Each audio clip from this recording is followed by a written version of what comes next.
Welcome to the Tuesday edition of Juan's World, and my topic today is persistence, and I'm pretty well known for my persistence, but this is a story that involves a friend of mine and also involves a computer problem I had. I'm going to try not to get too geeky about it all, just a little bit enough to let you know what's going on. So let's get started down that road.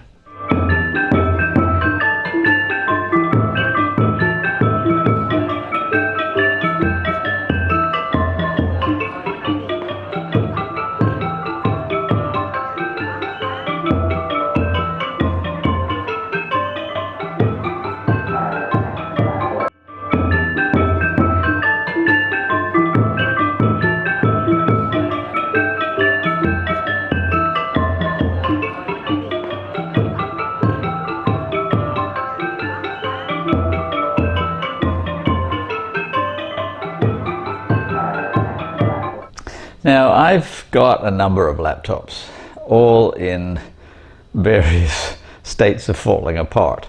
Well, I've got one that I use as my workhorse, I call it, and that's what I'm going to call it now. I'm not going to give you the actual manufacturer's name. It's a gaming computer that I've had for about 3 years, I think. I didn't buy it new, I bought it secondhand. Because I couldn't afford it new. I think I paid $1,400, something like that, for it. It was close to $2,000 new. But it was a year old, and it had a bunch of software on it already from the previous owner, and so it seemed okay. And it's been working fine, except that 3 weeks ago, or about 3 weeks ago, I'm not exactly sure, I don't remember, it stopped connecting to the internet through Wi-Fi. It had always been a little dodgy, but the server in my apartment building isn't very good anyway, so I didn't worry about it too much. I didn't realize that it was a problem with the computer itself. Occasionally I would use other laptops that I have to get online, but I didn't use them very often because one of them has no battery. The battery died a while ago. It's a good computer, but I have to have it plugged in all the time. And if the electricity blinks out, then I lose everything. And so if I don't save every like 10 seconds, I'm likely to lose what I've been typing. And the other one got broken at some point when I was traveling, and so like the monitor is a bit cracked, and it doesn't open properly, and none of the USB ports work. Yeah, I can still get online with it, but I can't easily transfer materials from it to other things without actually like emailing them to myself and then picking them up from another computer. So those two I don't use very often. I use my workhorse. And so when my workhorse quit going online, then I had to resort to this like jury-rigged arrangement where I would be writing my books on my workhorse, and then when I needed to get online, I would go to one of these semi-broken ones, go online, get what I needed, download it onto a flash drive in the USB port, take it out of the USB port, put it into the USB port in my workhorse, upload it, just a nuisance. But I had tried over and over again to find a solution, because the Windows troubleshooter had told me the problem is you cannot connect with your DNS. Right? Well, that's just word salad or alphabet soup. DNS, domain name server. Well, what that is a place where your messages go before they go out to where they're supposed to go, because you're using English. You're saying, okay, I want to go to Amazon.com. Well, computers don't like English very much. They like numbers. And so the domain name server takes the English and says, well, where you really need to go is 189.163.3.15 or something like that. You know, I don't know, I just made that up. And then the machine says, oh, a number, that's fine, okay, I'll go there. But my troubleshooter was saying that my computer wouldn't go there. And I Google searched, you know, a lot, you know, what happens if it can't find the domain name server. And various people had various solutions. I went through about, I don't know, 6 or 7 of them, and none of them worked. So next step, I go back to the computer store where I bought it. It's, you know, well out of warranty, of course, but I took it down there and said, okay, can you tell me what's wrong? And they checked. They did a couple of diagnostic things to make sure it wasn't a hardware problem, which I was pretty sure it wasn't, but they double checked and no, it wasn't. It's a software problem. And they spent about 25-30 minutes on it and then gave up. Now that's not persistence. That's the opposite of persistence. I don't know what the negative of persistent is. Impersistent, maybe. Anyway, so the head of the software division said, well, what we'll have to do is reinstall Windows. I said, okay, well, what's that going to involve? He said, well, we're going to have to wipe your hard drive clean and replace Windows, and then we'll put back all of your software, so it won't be a problem. And I said, okay, yeah, but is that going to work? You know, if he had been from Argentina, he would have shrugged, you know. But he sort of gave me this Cambodian look, which is, I don't know, like it might work. And it was only going to cost me $5 to replace Windows and to reinstall all of the proprietary software and so forth. But it was going to be a nuisance, you know, because I was then going to have to make sure I had all the passcodes for things like Microsoft Word, which I have a subscription to. But in order to use it fully, I would have to, you know, enter my passcode and for I don't know, Photoshop and Adobe Acrobat and all this kind of stuff. And I just thought, you know, nah, you know, like if you told me I am 100% certain that if we do this, it will solve the problem. But he wasn't 100% certain. He wasn't even really 50% certain, you know, or about, you know, it's like, you know, I mean, that was his thought, you know, like, yeah, maybe 50-50.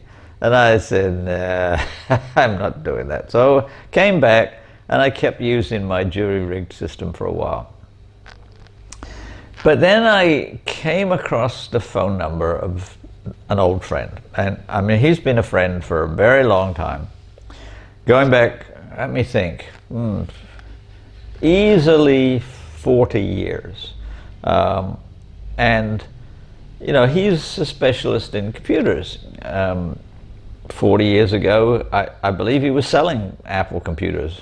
Can't remember exactly, I mean, that's a long time ago, but I know he was selling computers at one point. He was also publishing stuff. He was building computers. And I got involved with him and his family, and we built computers together at certain points. And he's always been my go-to guy. Eventually, he got a job at a university, one of the science departments, and he was the computer guy. And there were a lot of faculty and a lot of graduate students who had, you know, fairly constant problems, and he fixed them. I mean, you know, when it comes to scientific computing, things can get very, very complicated very quickly, especially when you're dealing with complicated equations and designing, programming for particular needs and so forth. He was the one who got me involved in the internet back in the 1980s, when nobody was using the internet because you had to physically dial into a computer at a university where you could have an account and where you could transfer information, particularly emails, to other people. There were bulletin boards that you could dial into and so forth. And he introduced me to my first browser, Netscape, if I remember correctly. So I mean, we go way back. We were computing when dinosaurs roamed the earth and when the internet was being powered by steam. So I had been asleep early that day. I had actually gone to bed at about 6 o'clock, and I usually only sleep for about 5 or 6 hours. So I was up at about midnight. And he lives in the United States, I live in Cambodia. We're about roughly, I think, 11 or 12 hours apart. I'm not sure what time zone he's in. I think it's 11. I think he's on summertime. And so I called up. And of course, it's extremely rude to call up somebody that you haven't spoken to in, I don't remember, I think 3 years. Call up and say, "Hi, I've got a computer problem." I mean, you really don't do that. I think he knows that typically when I get on the phone to him, at some point I'm going to talk about computers. But I am at least like polite enough to talk about other things. And we did. We talked about a lot of other things because we hadn't spoken in 3 years, and so we talked about our kids, and he's got grandkids even, and a little bit about the weather, and odds and ends. And then, around 1 o'clock, I said, "And by the way, I've got this small problem that I can't get online with my main computer." "Okay, what's the problem?" So we talked about that for a little while. And he said, "Okay, well, try this." And I did. That didn't work. "Okay, try this." That didn't work. "Try this." That didn't work. So then he starts getting on to Google, just the way I had done, and he starts finding some of the supposed solutions that I had found, and well, we did them, and he was being very logical. He was saying, "Okay, well, if that doesn't work, then it can't be that, and if that doesn't work, then it can't be that. So then we're going to have to go down this path. Okay, well, it's not that. Okay, so then we'll have to do this." So like each time he suggested a solution, it was like a fork in the road. And like that fork, the right-hand fork didn't work, so let's go down the left-hand fork. You come to another fork, and this time the left-hand fork doesn't work, so you try the right. And you just keep eliminating things that you think might be the problem. Well, at some point, I look at my clock, and it's 4 o'clock in the morning, and we're nowhere. And he said, "Well, wait a minute, let's try this." And we try this, and doesn't work, and try this, doesn't work. And once in a while, I keep an eye on my clock, as I'm thoroughly awake. I mean, because I've had my 6 hours nightly sleep, which is plenty for me. Normally, I only sleep for about 5 hours, because I make it up with naps during the day. When I'd slept for 6 hours, so I was fine. So it gets to be 6 o'clock, and then it's 7 o'clock. So we've been on the phone for 7 hours, and I'm not tired, and I'm perfectly willing to keep going, but I get a little worried about him. About like, I mean, he's like me. He's retired, so he doesn't have to be anywhere. But I get a little antsy at some point when I've been, I've been working on a computer problem with somebody for 6, 7, 8 hours and nothing's happening. I get sorry for the person that I'm discommoding. So once in a while I say, like we can, like we can stop if you don't feel like it. But he is persistent. I mean, we could also use other words like stubborn, whatever. I mean, whether you want to use a positive word or a negative word doesn't really matter. He's just like me. He's not going to quit until he finds the solution. And I mean, the reason that I had quit and called him was because I had run out of ideas, and I knew that he had many, many more ideas than I was likely to have. So it gets to be around 8 o'clock.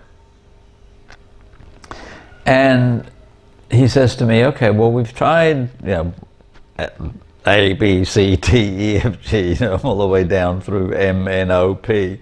And then he says, kind of out of the blue, I guess, he says, do you have an antivirus program apart from what Windows offers? Windows has what's called a Defender, I think, or it used to be. And I said, yeah, I've got one that came with the laptop when I bought it. It's called Total AV. And he said, well, disable it. And so I went into it and couldn't find any way to disable it. So I said, I'll tell you what, I'll just uninstall it. And he said, well, just be careful, and I thought, well, I don't have any need for an antiviral on this machine because I'm not on the internet, so there's no way I can pick up a virus. It's not going to be airborne in my apartment. It's going to come from the internet. If I'm not on the internet, I'm not going to get a virus. So I just uninstalled it.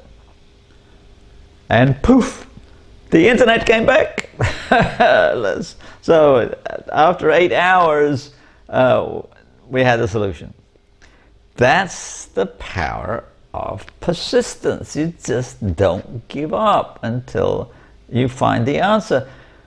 If you are confident, like he was, more than me perhaps, that you will find the answer if you're persistent. And that's, I guess, my general lesson. Because we all have problems in life, and some of them are very difficult.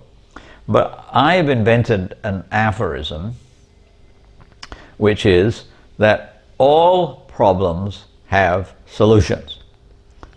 That's part A. Part B. Some of the solutions are nasty.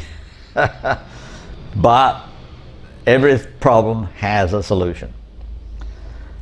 And I think we all know that. We know that we come across a sticky problem in our lives, and we know what we should do to solve it, but we often don't want to do it because we don't like the solution, and so we don't do it. But there is a solution. And the other corollary is that there is a solution, but it may take time to find it. That's my point today, is that you have to be persistent. And if you are, you will have, I don't know whether you'll have a happy life, but you'll have to a moderate degree, you'll have a successful life. Same as with my publishing. I tried flogging my manuscripts to publishers for nearly 20 years, and nobody would take them. And now I've just published a book. I've got 3 contracts that are signed and delivered, and I'm working on a 4th and possibly a 5th, because at some point, just going at it and going at it and going at it, eventually it turns around. You just have to be persistent. I don't know that you have to be persistent for 20 years for all of your life's problems, but problems take time to solve sometimes, and this one did, and I've solved it. So I am extremely happy. Meanwhile, if you like this or any of my other videos, please tell your friends to like and to subscribe, and I'll see you on Friday, maybe with a recipe, not sure, I can't be certain right now, but have a great week, and I'll see you at the end on Friday.